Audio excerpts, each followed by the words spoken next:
Hey everybody, we're back with another Where's the Gun box break. This one is for 2011 Topps Precision.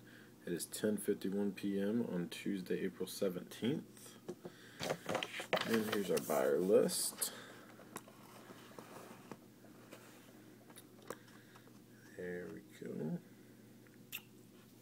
Alright, now we'll go ahead and get started. Here's the box. Thanks for bidding, everybody. I still have just a couple of spots left, and a free box break I'm going to be doing for my first 100 subscribers with a YouTube channel. I think there's about 4 or 5 spots left right now, so be sure to get in on that very soon. You do have to have a YouTube channel or else I have no name to put in the drawing and no way to contact you.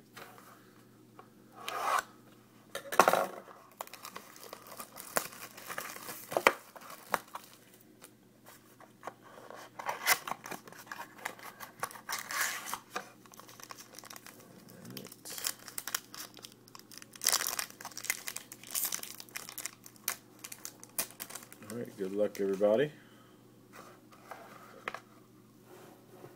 Here you go. First card is a Frank Gore for the Niners. Then we have a Darren McFadden for the Raiders. And then our hit is going to be a Taylor Price autograph for the Patriots. Taylor Price. And last card is a Brandon Marshall for the Dolphins. So there we go, back to the hit. Taylor Price, wide receiver for the Patriots. Alright, thanks for bidding everybody. Be sure to check out my other auctions and subscribe for a chance at a free box break.